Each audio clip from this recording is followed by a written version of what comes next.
obìnrin tó kun nọ́ọ̀sì olóyún wẹ́lẹ́wẹ́lẹ́ tó tún ta ẹ̀yà ara èèyàn fáwọn babaláwo wọ gàwọ́ ọlọ́pàá báwo ló ṣe jẹ́ ẹ wá gbọ́.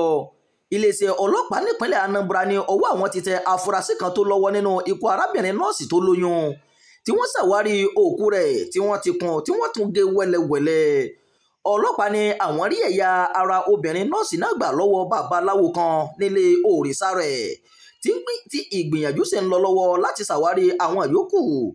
ìṣẹ̀lẹ̀ yìí wáyé ní agbègbè Ògbúnìkè níjọba ìbílẹ̀ Òyè nípínlẹ̀ Anambra.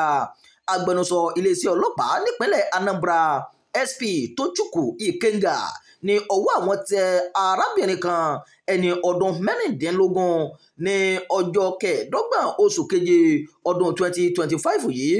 iléeṣẹ́ ọlọ́pàá ní obìnrin náà jẹ́ ọ̀kan lára àwọn afurasí náà tí wọ́n lọ́wọ́ nínú ikú nọ́ọ̀sì olóyún tí wọ́n ṣekú pa. iléeṣẹ́ ọlọ́pàá ìpínlẹ̀ Anambra pẹ̀lú ìrànlọ́wọ́ àwọn aráàlú Umweri ní Ògbónìkè mú obìnrin kan tó jẹ́ afurasí ẹni ọdún mẹ́rìnlélógún.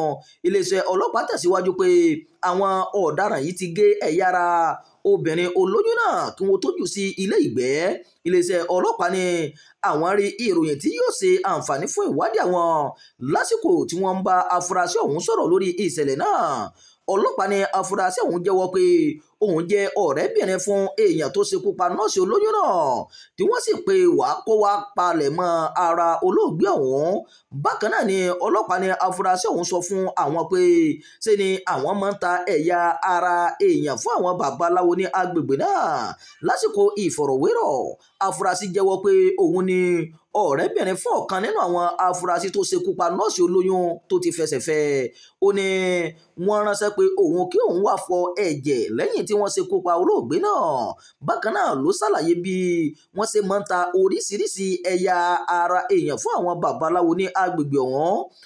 ohun tá a rí gbọ́ ni pé àwọn afurasí yìí ni wọ́n ránṣẹ́ pé nọ́ọ̀sì olóyún yìí pé ara àwọn kò yá tí àwọn sì nílò oògùn. kété tí nọ́ọ̀sì náà dé sí ilé wọn ni wọ́n ṣekú pa. lásìkò ìwádìí iléeṣẹ́ ọlọ́pàá nípínlẹ̀ Anambra ní àwọn ya wọ ilé òrìṣà kan ní abúlé náà tí àwọn sì ṣàwárí ẹ̀yà èèyàn nínú àpò kan. ẹ̀ka ìwádìí ọ̀tẹlẹ̀múyẹ́ State Criminal Investigation Department SCID ní ọjọ́ kọkàndínlọ́gbọ̀n oṣù keje ni àwọn ṣàwárí ẹ̀yà ara èèyàn.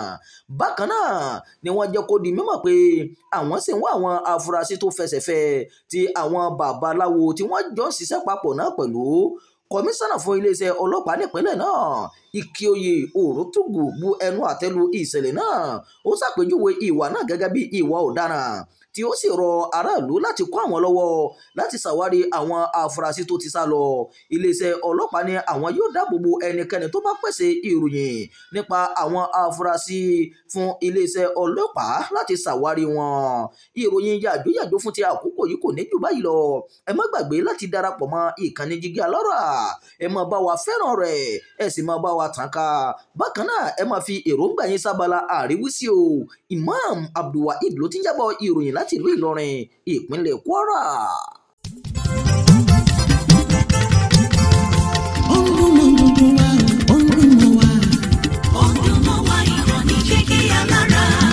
Jígí Alára ìkànnì ìlú mọ́dúndú ẹsẹ̀. Ọ̀dùnmọ́wá ìkànnì Jígí Alára.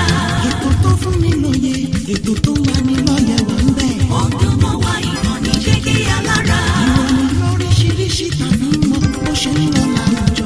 Ọ̀dùnmọ́wá ìkànnì Jígí Alára. ìkànnì Jígí Alára.